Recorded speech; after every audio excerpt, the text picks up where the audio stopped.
where strategy gaming meets good vibes. No stress, just critical moves.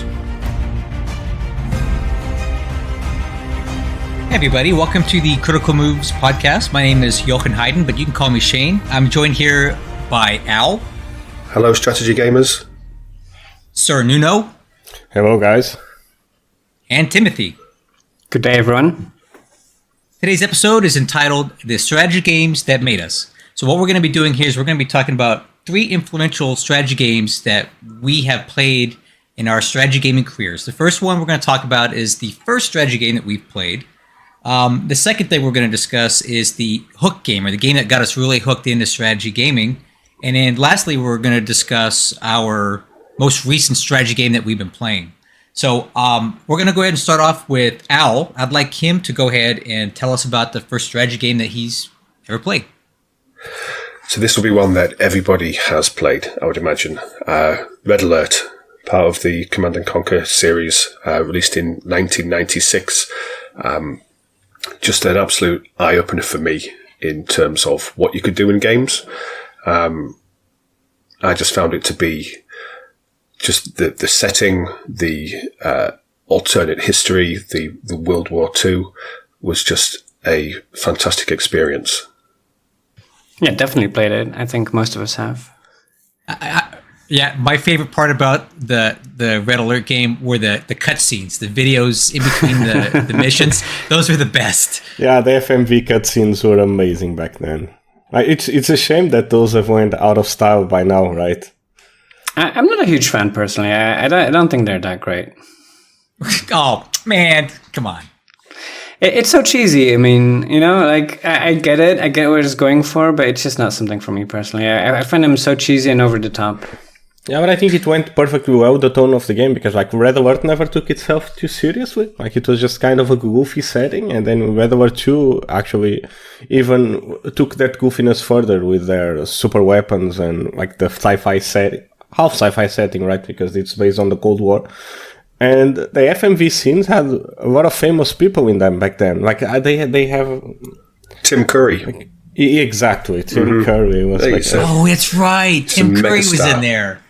So, if we're talking about strategy, I found that game really lacking in strategy. I mean, it was fine when I was a kid. I enjoyed it, and it was funky with like attack dogs eating people and so on. But when you think about like the actual strategy, it's an extremely simplified game, right? Like there wasn't that much strategy to it. It was like a lot of rock, paper, scissors, simple resource management. It was, but I think that you have to consider where this was in the pantheon of strategy games. It was one of the first. You had Herzog Zwei, you had Dune 2, and then you had Command & Conquer, really, which was 95. Red Alert was 96. This was at a time when strategy games weren't well known, weren't well received. And this made Westwood Studios played an absolute blinder, and this for me was really the thing which put RTS and strategy games on the map. And I think because of the funky FMV, because it was a serious subject, but it was wrapped in this less than serious presentation. I think that made it really, really accessible. Of course, if you compare it to today's titles, or if you compare it to other kinds of strategy games, your grand strategies, your 4Xs, it's not got the same strategic requirements. But as a standalone, and as many people's first introduction to the RTS genre, I thought it was absolutely fantastic. Yeah, and I think it actually did something that some of the RTS games of today are afraid of making, which is it played a lot with the unit you have. So you don't have like set or basic units, unit presets, right? So you don't have like your infantry, your anti-air, your tanks and all that. And while we did have that and have those units, it also had a lot of experimental ones. So I remember like you had flying guys that had machine guns, you had Tesla coils, you had Euro units, which were actually, like, I remember that Yuri was a Euro unit back then, so it was a very powerful unit. And I don't think there's another game back then that actually did that. And you have like cruise missiles units, you have sea warfare, which also wasn't a staple back then. And like those late game units were really cool. Like for example, the tanks with the two guns and all that. It brings a lot of the mammoth tank. Yeah, the mammoth tank, exactly. Yeah. Hey, anyway, I think if you compare it to a game like Settlers, which came out around the same time, Settlers was much more complex and a lot deeper for around the same period, and maybe not as well known, especially back then. But that is my thing, and then I would add to that afterwards, the Red Alert 2, Command and Conquer, and so on, the series kept that simplicity. And I'm sure a lot of people appreciate that, and that's fine, but this is not something for me, and it stayed in that simple.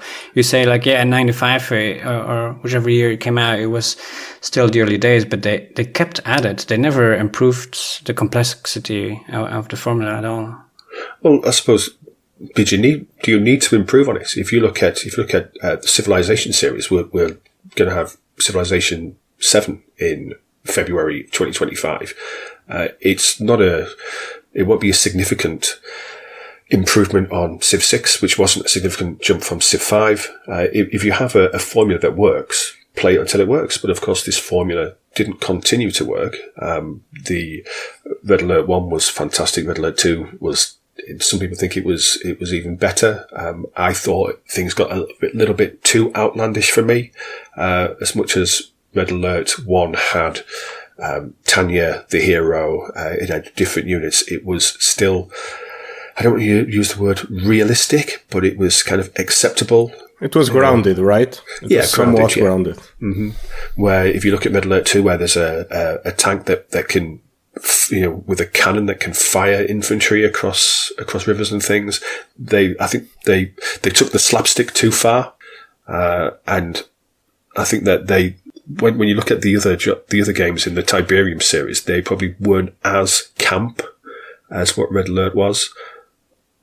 Well, tell you what, let's move on, because we got a lot of other games to cover here, guys. I know Red Alert is definitely near and dear to most people's hearts, except for Timothy. But I'd like to hear about Nuno. Why don't you tell us about your first strategy game? I think I'm probably the most vanilla guy out here, because my actually first RTS game was Age of Empires 2, and I think that it goes without saying that Age of Empires is still a staple to this day and age, because it's actually, like, I personally believe that it set the foundations for what RTS was going to be, like, for the next decade. I think Age of Empires came out in like 96, 97, I think, or 98 maybe, and it followed up on the original, of course, but Age of Empires 2 just basically took whatever experimental mechanics games at the time were doing, and it executed them so well that it formed the foundation for what RTS was going to be. And I was lucky enough to have that experience first, and I was lucky on one hand, and then kind of not so lucky on the other one, because going back to other titles made it very difficult, because I played Age of Empires 2 first, and then I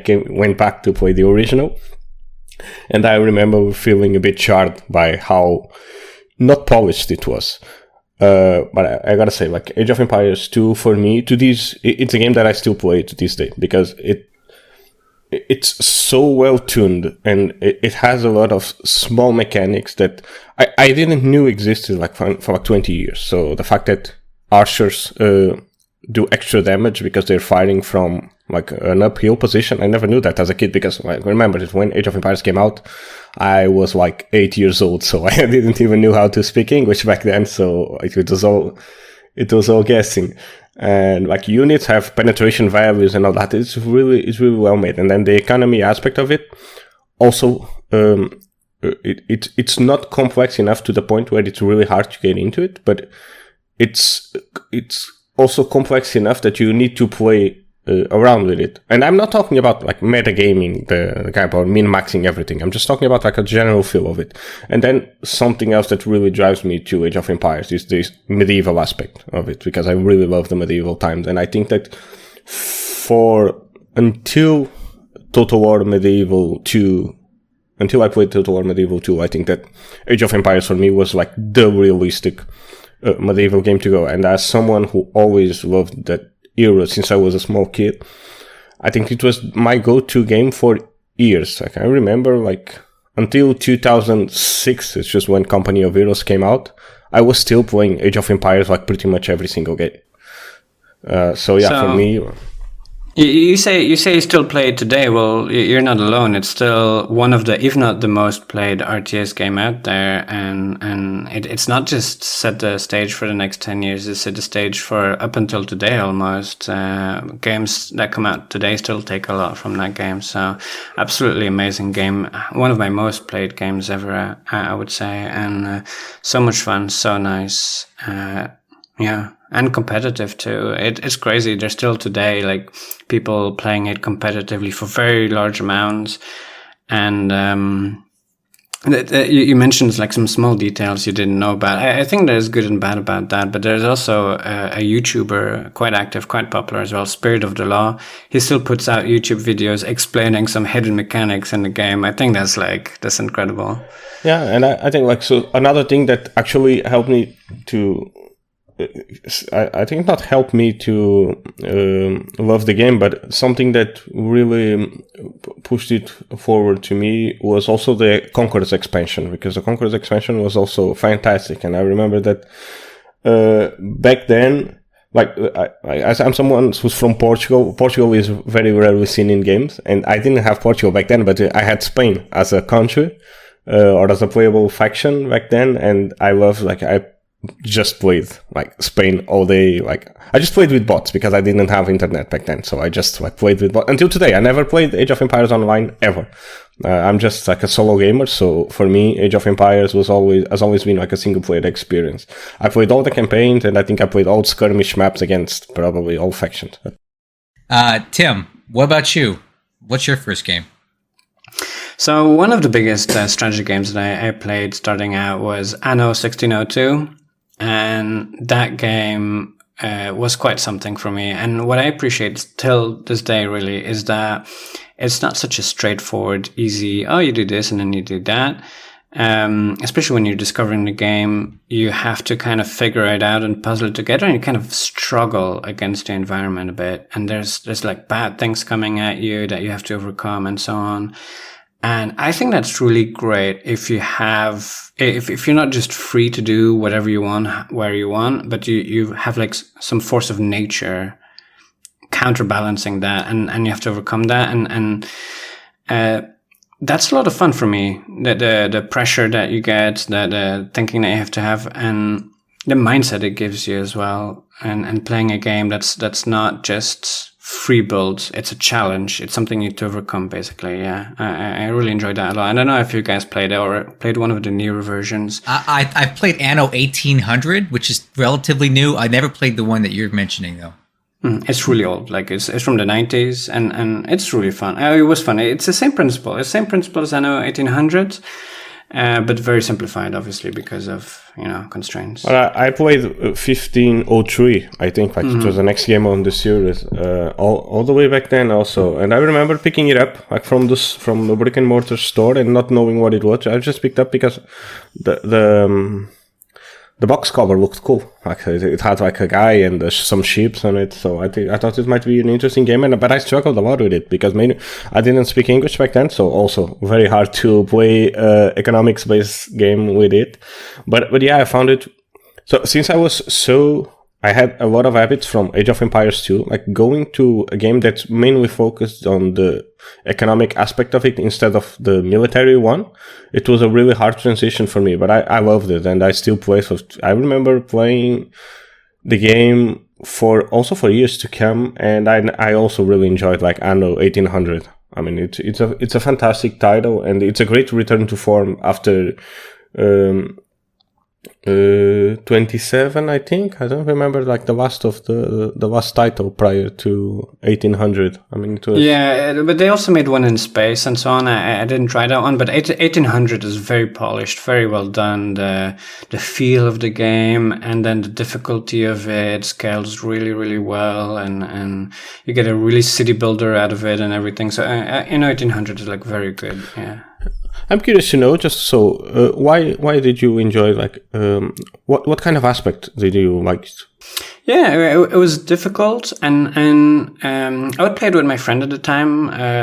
We would go to each other's house and play together. Just the two of us, just like trying to figure out the economics part. And you can play competitive 1v1 with military, and I think that's fun too. And there's something like I did that a lot too, but then it's something different, and I miss that in a lot of other games. A lot of strategy games, they're all about like 1v1, they're like highly competitive, trying to outsmart each other with like moving units or which unit to make and so on. And I enjoy that, and that's really fun. But this is something different, and I really appreciate that for what it is. And at the time as a kid, I loved it as well. And I wished more games were like that, to be honest.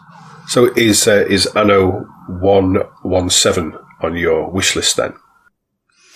It is. I'll see what happens from it. But yeah, I mean, I feel like a lot of people enjoy that as well, and it's a bit of a hidden gem in the Anno series, and it's been a bit discovered with 1800, and I think there's even more that it can accomplish and do, and get co-op as well. I know 1800 is really good with co-op, and not enough strategy games are co-op, I think, and that could be really fun.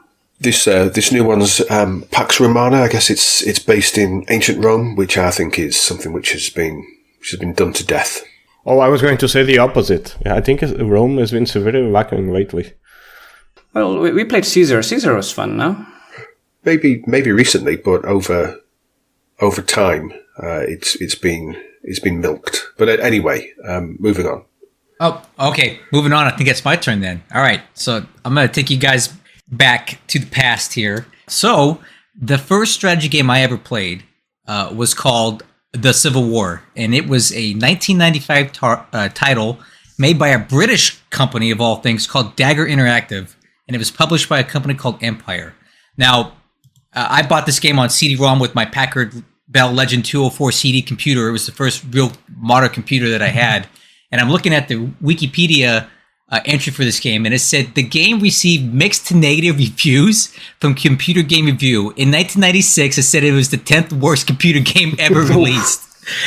And you know what? I don't know what game they were playing, because I absolutely loved this game. 1995, I was 10, 11 years old, and I loved it. The graphics seemed good to me. Obviously, I was looking through it through a different lens, but it was great because it's like a turn-based game, but you resolve the battles in real time. So you had a strategic map where you would build units and do your economy, move your naval forces, move your units around the map to whatever objectives. And then whenever they came into contact with enemy forces, you would fight the battle in real time. And maybe other games had been doing that, but it's one of the very first that I can think of that you had both a turn-based strategic portion and a real-time strategy where you fight the tactical battles. And, Empire, Total War, all the Total War series are like that, but they came way later than this. Do you think that this was an inspiration for the first Total War game? Because that was released in 2000. Shogun Total War was released in 2000. Potentially so, but to me the game is very obscure, and I don't think a lot of people know about it. Because it's the Civil War. That's true. There's never been a more boring war in history. What are you talking about? As a kid, I was so into Civil War history, and when I found a game that helped me visualize the history that I'd been reading in books, it just really put me over the top. So my vote for my first strategy game, and the one that definitely, the earliest one that I can recall, was definitely The Civil War, 1995. When you compare it to Total War games, how similar is it? You mentioned about the turn-based and the real-time. Not even close. It's very archaic. I mean, you can go on YouTube and type Civil War 1995, and you can watch some videos. It's Stone Age compared to Total War, but the concepts were the same. So, Shane, is it one of those cases of I was a kid and any game would have been, I would have been fine with it, I would have had a patience with any game, and this is the game that happened to fall into my lap? Probably, but it fit the genre of history that I liked, and it clicked all the boxes for something that entertained me, and I played it for several years. But when we get around to this next game, eventually you'll see a common theme with me. But I know I want to keep this moving on because we got a lot more stuff to talk about. So I'm going to circle back around to Al, and I'm going to ask you now, what was a strategy game that really got you hooked into strategy gaming? You're going to see a theme for these next ones, and a little bit of fanboyism here, because the game that really, really made me think that strategy games, or RTS in particular, was just the best thing ever was Total Annihilation from 1997, developed by Cave Dog, really developed by Chris Taylor, who went on to make Supreme Commander. It just took what I enjoyed about Red Alert and just dialed it up to 1,000. Incredible maps. The factions were fairly samey. There was no asymmetry in them, but just the story. I'm a huge sci-fi nut. The story was a brilliant setting. The ARM versus the core, and I just spent hours making maps. There was a built-in map editor, which you don't really get anymore in games. I spent hours making maps to then fight over. It had things like patrol mechanics, which you still don't get in a lot of RTS games. You could just set units to patrol particular areas. Just a huge time sink for me. I do get quite obsessive, and I would say I would have racked up hours into the thousands playing TA from 1997 onwards. And one of the things like Total Annihilation had back then was the scale, right? You didn't have any other title that had that kind of scale. Yeah, exactly. Yeah, it was just huge. It was huge. Only made bigger by Subcom, which was. Did you play online now? No, I am not. I am not competitive when it comes to gaming. I am an awful combination of extremely competitive and really, really bad. So I would lose all the time. I would rage quit all the time. So it was just, I know my limits. I've tried Beyond All Reason recently. So there's which of course is Total Annihilation. It is, the units, the K-bots, the solar extractors. It is TA. What did you think? I need to give it some more time. I played one of the scenarios, and it took me back. It took me back to 97. Which isn't a bad thing when you're at my age, it was like reliving my youth. Yeah. And it doesn't look like 97 either. No, it doesn't. It's certainly not as it's certainly not groundbreaking graphically. But I think that's probably because I know that there's boasts of having dozens of players online at the same time, 10,000 units at the same time. You don't need something which is super powerful for things to be fun. Shane, can you guess my next game? Well, hold on. We'll get to that. But let's take it back to Nuno first, because he's the next one on the list.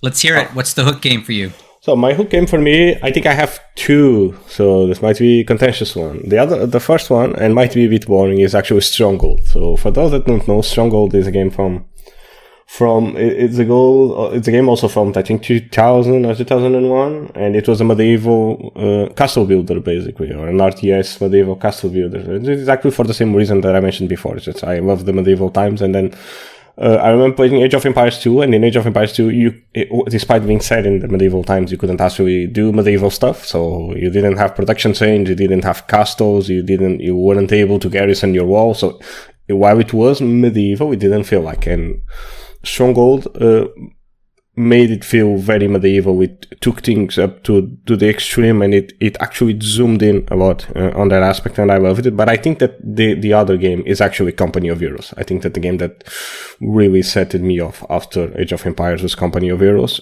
and this might not surprise a lot of people because Company of Heroes is a groundbreaking game also from way back when, released in 2006. I think Company of Heroes was actually the game that also picked a lot on what other titles were doing way back when, like so I'm trying to remember the name, like Panzer Corps, I think, was an RTS, World War II Frontline Command, and took all and it was also it also released during the World War II craze after after rescuing Private Ryan and all those and all the movies that came after, and it was the first game that managed to introduce cover to RTS titles in a way that's both intuitive, fun, and it makes sense, because World War II was a lot like that. So if you try to use these mechanics on a medieval title or a World War I game, it will make a lot of sense. But in World War II was the perfect setting for Company of Heroes to kick off, and they actually did like the 4 Fs of fix, or find, fix, or fire, flank, and finish. They did that excellent. And they like, the campaign was also amazing. The graphics were incredible back then, and like the two DLCs they had were also pretty cool and added a lot to the game. So for me, I think like this was another stepping stone to eventually go into wargaming, which is something I do a lot right now. So yeah, Company of Heroes was another title for me. Can I say that Strongholds, I think, was a fabulous game that was extremely innovative, very different, and I think captured one of the most important things of the medieval warfare is the castle sieging aspects that is missing so much from other medieval games. Like I was praising Age of Empires 2 so much, but the sieging mechanic is so dumbed down and simplified, and doesn't have many of the crucial elements like boiling oil and so on that Stronghold was able to capture perfectly, I think. Yeah, but it's because like Stronghold also built a lot on top of what other games have done before.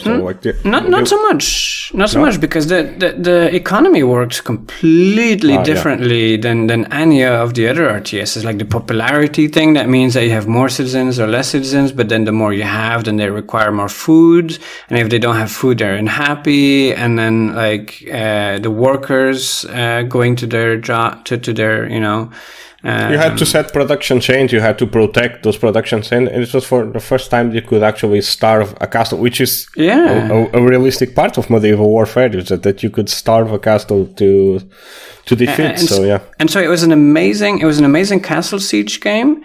And at the same time, it had this like really innovative new way of doing the economy aspect of that at the same time, which I thought was really impressive. Yeah, and something else, like the modular building of walls was actually unseen back then, and it was really cool because you could build to your heart's content.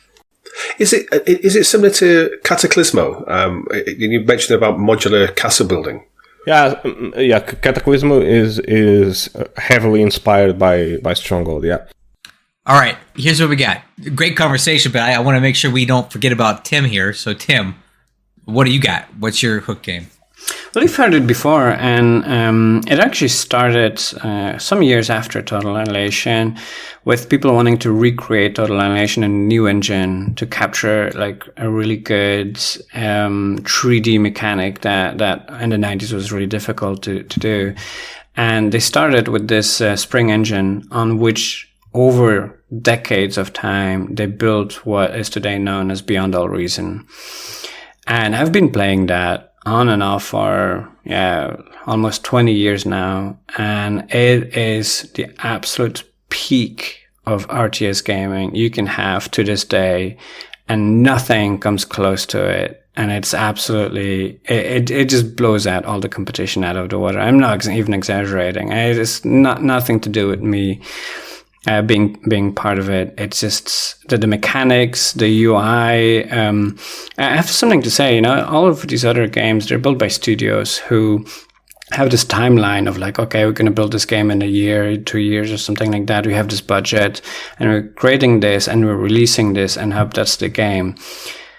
With this, it's a completely different process altogether. So first and foremost, it's all volunteers doing it. It's a free open source game, and anyone can just come and add to the game, say, oh, I've been playing this game, but it would be really nice if I could do this in the game, or that would be there. Yeah, sure, go ahead, add it, do that. And if other people like it, if the team likes it and everything, it gets incorporated really quickly, much faster, much more seamlessly than any mod would from any games that we have. So it's like mods are added, but they're like part of the game, basically. It's not very original, though, is it? What isn't? Beyond our reason. It is just Total Annihilation with a new suit. So let me tell you some things that are original. And this is, for example, something that has existed, I think, for like 15 years now. If you right-click, you have an army, and you move the army, and you right-click it to somewhere. Instead of all moving to one point, you can click and drag a custom line, completely custom line. So you want them in a triangle, you want them in a circle, you want them in a zigzag line, whichever. Your units seamlessly move to that. And still, I discover new strategy games, new RTS games that come out, and you still can't do that. And this has been out for 15 years. I was like, come on, man! Like, you're lagging so far behind with all of these RTS games. Like, how can you not do these like really simple things that have been figured out so long ago? And this is like one tiny aspect of Bar that makes it so good. But there's just tons and tons of those. Okay, I'm gonna have to play some more. No, honestly, there's like tons of like really innovative elements to it, and you can say that the gameplay itself is not that new, but when it comes to competitive gaming, and I think that's where the game shines. Although there's also really good PvE modes to it, or 2 modes even to it, is that it's such a complex game. I can talk for hours about this, but it's such a complex game that today there's still tournaments going out where new strategies, new ways of playing are being figured out, because it has a few elements that other RTSs don't have. One is, for example, you can shoot and move at the same time. I think there's very few RTSs that have that, but something that does is that you can infinitely micro your units, since there's always something for them to do. And there's no rock, paper, scissors system, which I think is such a relief. I think rock, paper, scissors is so overdone in strategy games. And what that does is that the units are good against other units based off of, for example, the weapon reload time, the area of effect, the unit's health, and all the complex interactions between all of those different things. For example, if something has like a very big area of effect, it's good against cheap units where you send a lot of them. But then if there's a different situation where the cheap unit gets close up to your units, the area of effect suddenly kills your own unit. So it's not just a simple interaction of this unit is good against that unit. It's like a really complex dynamic, and I think that's absolutely genius. Okay, all right, my turn. So we're going to talk about my hook game, and surprise, surprise, I mentioned there's going to be a common theme here. It is Civil War Generals 2 from 1997, published by Sierra Online. And if you were any kind of computer gamer from the 90s, you'll recognize the name Sierra Online. Absolutely. They have an incredible catalog of games that I played tons of them. I mean, I had to pick one game, but there was probably 20 games that Sierra published back in the 90s that I played. But I want to focus on this one because it was the one that really got me hooked. The first Civil War game was great, but this one really got me into turn-based strategy games that they play with the hex system, right? This was the first game that I'd ever played where there was hexes and you had to move your units around and you had to think about different directions of attack and flanking and, victory point positions, terrain on the map. And they also had a lot of cool little cutscenes, not unlike Red Alert, but they were more historical in nature, where they'd be like Civil War reenactors having battles in between your battles. You can watch a little video or you could skip it. But, between it being a Sierra game, which is already awesome, and another Civil War game, which I just have a thing in special place in my heart for that. I don't know why. Civil War Generals 2 from 1997 was definitely the game that got me really hooked into strategy gaming and turn-based strategy gaming in that situation. But I have to ask you, Shane, do you have any other modern Civil War games that you like? Because I'm really curious to learn about that. Boy, you know what? I know there's a bunch out there, but I just have kind of moved on. So, like, I love Civil War stuff. I still like reading about the history, and I'm still a fan of, I don't want to say fan of war, but I'm really involved. I would say, like, what's that one game that came out? Who makes it? It's there's a Civil War game that I was playing a couple years ago that was really good.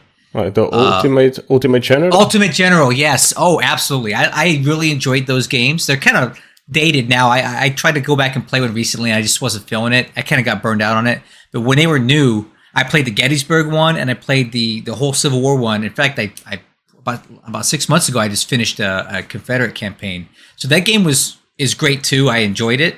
But it doesn't have the same kind of nostalgia for me that Civil War Generals 2 did. Because 1997, I was 13 years old. So those are still really formative years for me in my brain about computer games and computer technology. So when that game came out, it was prime for me to really get into that kind of stuff. So that's my hook game. But so there was Ultimate General Civil War, and then there was Ultimate General American Revolution when we allowed you to have your country. Oh yeah, the Revolution one is still very new, and I haven't even tried that one yet. But the Civil War one I definitely played. Yeah, the Civil War one is actually great. It's a really cool game. Like both Gettysburg and Civil War are amazing. I've played both. They're very good.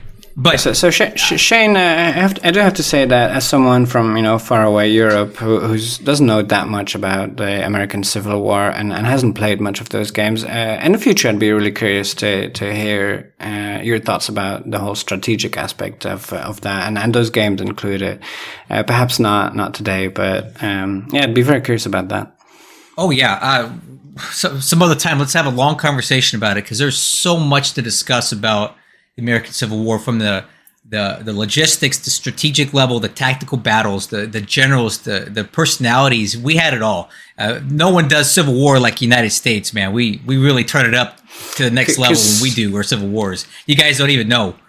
Because here in Europe at that time you had Napoleonic wars, which was like same-ish timeline, but played out, I believe, quite differently. And I'm really curious about like the similarities, the differences, and like the things you could link between the two.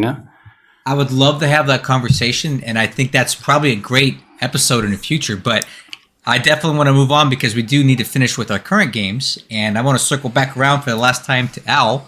And I'd like you to talk to us about the current strat game that you're playing. So I mentioned a bit of fanboyism. Chris Taylor, I think, was with Total Annihilation and then with Supreme Commander, which for me is the pinnacle. Sorry, Tim. Supreme Commander is the pinnacle of RTS games. He called this the spiritual successor to Supreme Commander, and it is Sanctuary Shattered Sun.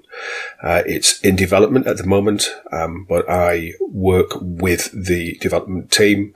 I help them with their community management, and as a consequence, I have full access to the pre-alpha game, and it is just this is. The team, Enharten Media, they're called, and there's only maybe a dozen people working on this. It's been in development for about 4 years now.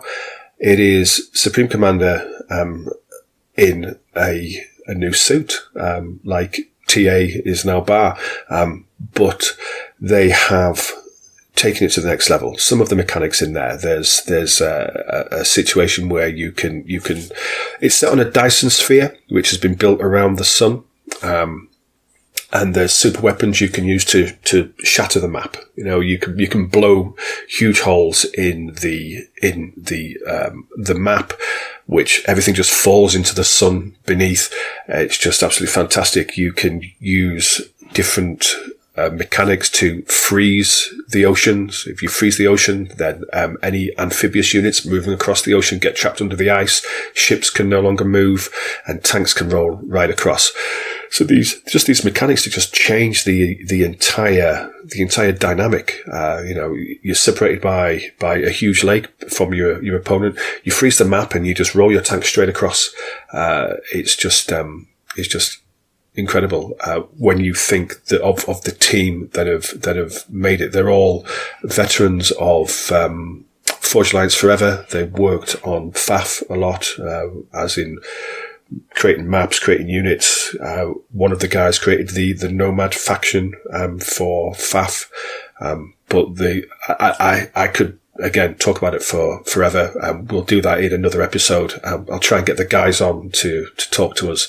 But Sanctuary Shattered Sun is definitely one to watch out for. So, what I got for you? So currently I've been playing, I haven't played a lot this week, but I played Burden of Command. And for those that don't know, Burden of Command is a World War II war game, maybe like a turn-based strategy title where the focus is on you leading your unit into battle. So it's basically you put like brothers in arms, panzer generals, and maybe some company of heroes like into a big melting pot, and what you got is Burden of Command. Also a couple of history books and documentaries in there. You got Burden of Command. It's a really cool idea. It has a demo on Steam available right now, and the game is mostly focused on one thing: is that you are an officer leading your men into battle. So you have the responsibility of keeping your guys alive. You have the responsibility of teaching them, of making sure they're well, and the idea of the game is that you start to build an emotional connection with them, which is something you don't see a lot in strategy games, right? Because mostly you're looking at pixels or lines of code on a screen, and Burden of Command wants to bring like the humanity aspect of warfare into war games, which is something that has never been done before. And I really like the game. It's a bit too complex for the scale it has, because it has a squad or a platoon scale, and things can get a bit messy with its turn structure, and I think the game might struggle with catching a new audience with it. But I think if you have the patience and you like World War II and you like reading about it, Burden of Command might be a very interesting game, because it does a lot. It has a massive love for history and for the conflict and for the people that fought in it, and it's something that you don't see a lot. The game has been in development for like nearly 10 years, I think. And the guys they're a very small team. They have a guy called Luke leading it. I've actually interviewed him a couple of years ago. And the guy really loves history. And he has a lot of like historical advisors. He went to the point of colorizing World War II pictures, like restoring videos and all that. And the game, it has a massive historical archive. It's a really interesting title that I would actually advise everyone to just go and play, see for yourself if you like it or not. But even if it doesn't do that well as a game, I think it's going to do great to teach history to people, and that's something that I've been missing a lot from games lately. Are there any benefits? Are there any benefits in keeping your squads alive? Or you mentioned this emotional connection. So we have a demo right now, and the demo is pretty limited. But like I know your squads level up. They gather they gain veterancy, they gain new skills. So yeah, there's a lot of incentives to keep them alive. And I'm really hoping that the final version of the game in the campaign, the choices you have, because you're constantly, like your gameplay is constantly being interrupted by choices. So the game is constantly throwing new challenges at you. And there's one thing really interesting is that you don't ever have, or at least you don't seem to ever have like a correct option. Like you're always choosing the best of the better option of the worst options you have. So you just need to pick the one that looks good to you at the moment. And I think that for someone, I think most of us here have led teams before. I think you can relate a lot to that. So despite not being a military guy, I've been leading teams on a corporate environment for nearly 10 years. And like your day to day is basically that. You're just making the best of what you have.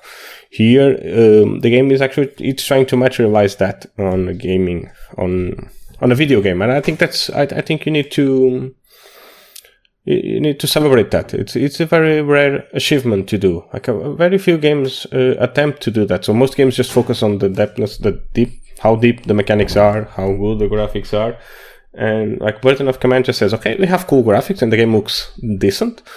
It has some kind of paint-like art style to it, but it takes that humanity aspect and it throws you into the game. So you really need to take care of your squad, and that's something that for the first time, and I've been playing like war games for 10 years maybe now.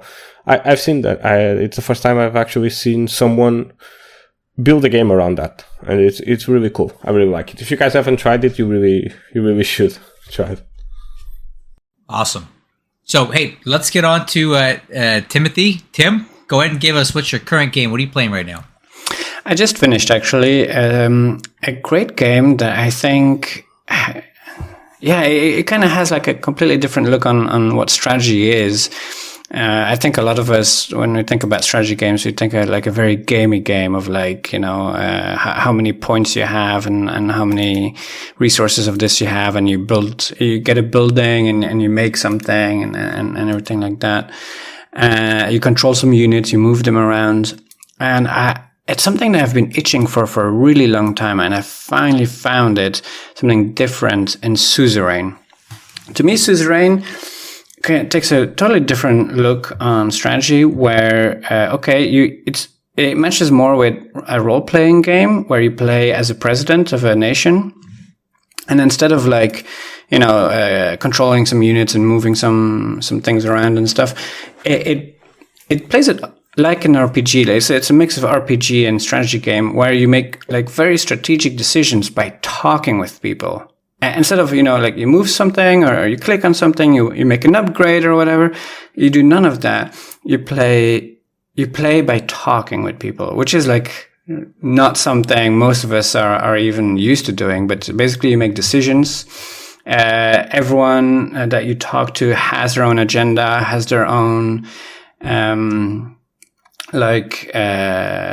goals and so on, and you as the president, basically you have to lead the nation in a direction that you feel like, you can go in any different way. Again, it's like very RPG like, but it's also extremely strategic in that it's about long-term planning, it's about resource allocation, it's about strategic decisions, not only with the nation, but also strategic decisions compared to other people. And that's something I've been itching to play for a long time, and I'm really happy that I finally found it. I thought I would have to make that game so I could play it before I could see it somewhere, and it's a real delight. It's very fresh, very novel, and very well done. The execution is really good, and it's very surprising, and you have like loads of possibilities in different directions you can go. Suzerain, really, I love playing it. And choices matter. It sounds like it's that kind of game. Like you have no idea. You will go through a full playthrough, and you will not even realize how much your choices have mattered.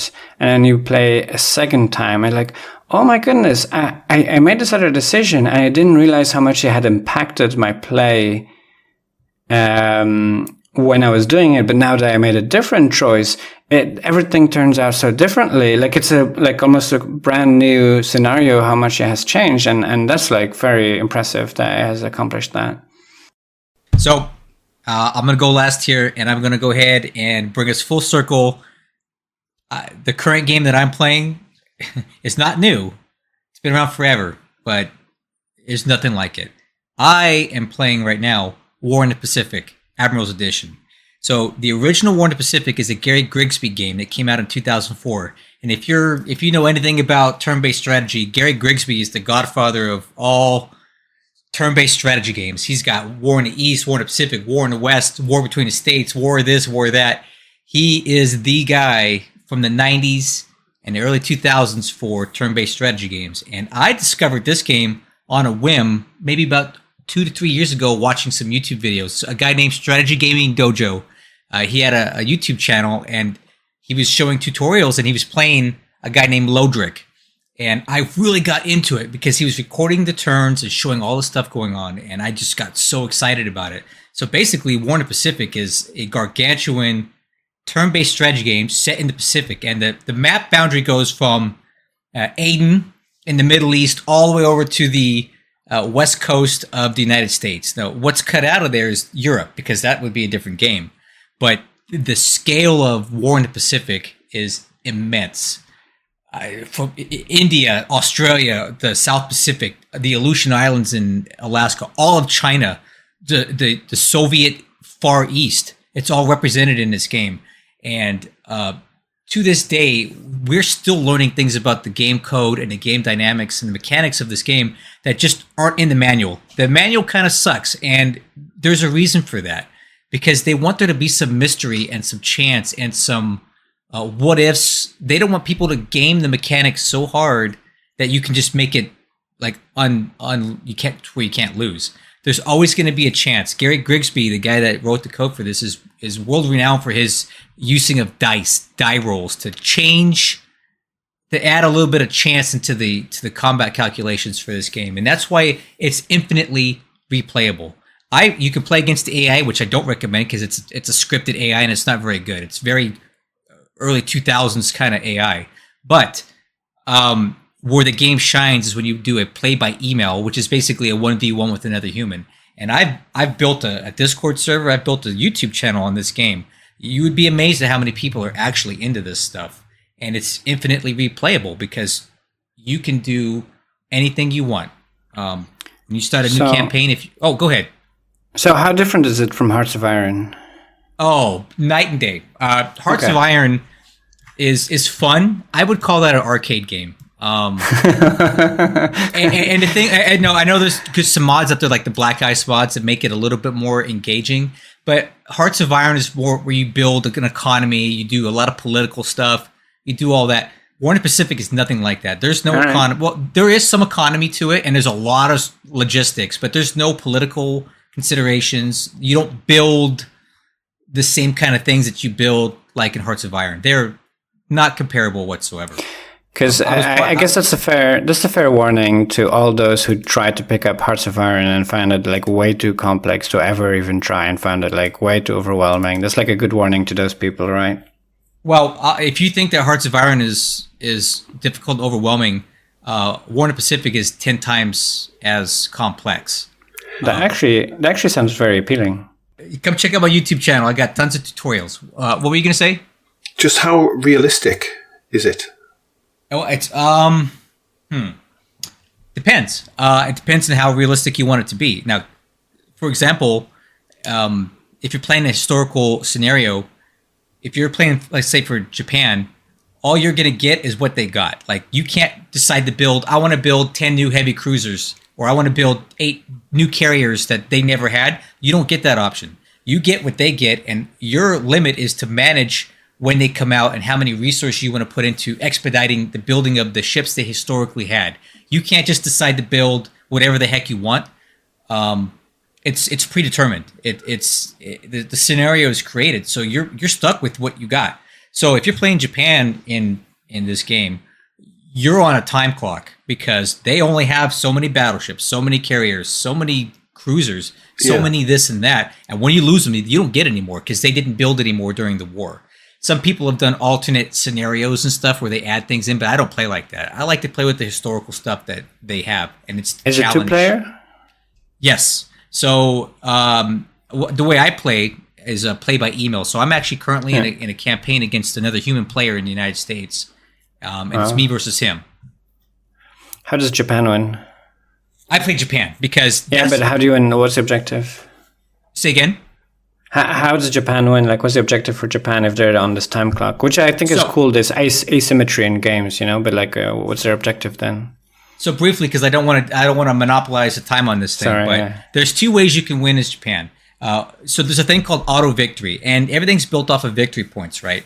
If you want to play this way, and it's not required, if by the end of 1942, if any player has a 4-to-1 victory point ratio over the other, the game is considered won.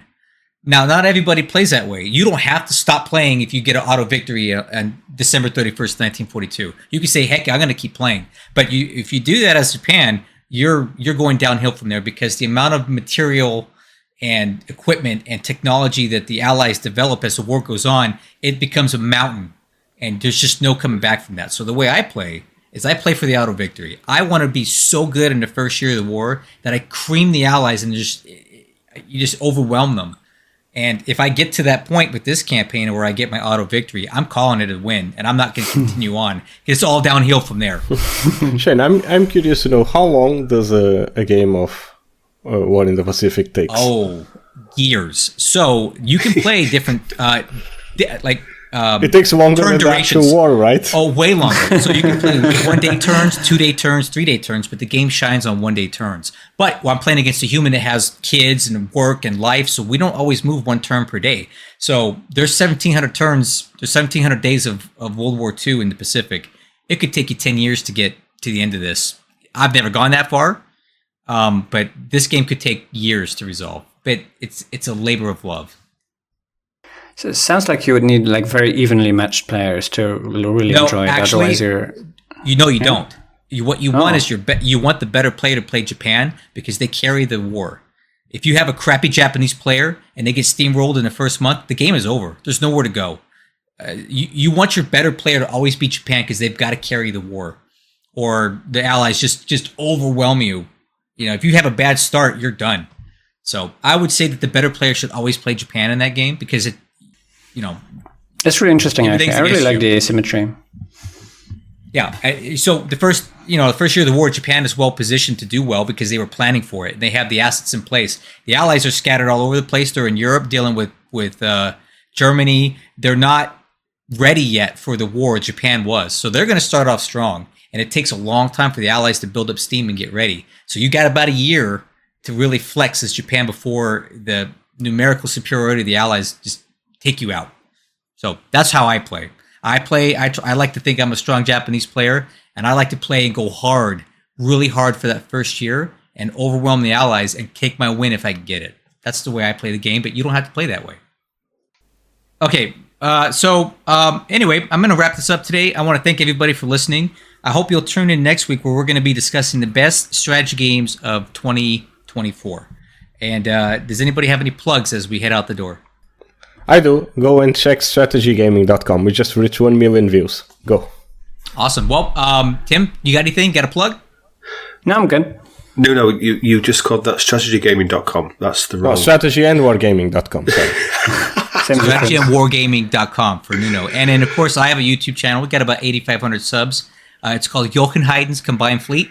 I do mostly War in the Pacific content, a little bit of flight simming on the side. It's just a side hobby of mine, but if you're interested in this game that I just talked about, come check it out. I got you covered. Thanks, guys. I'll see you next week. See you next week, guys. See you next week. Thanks, guys. Cheers.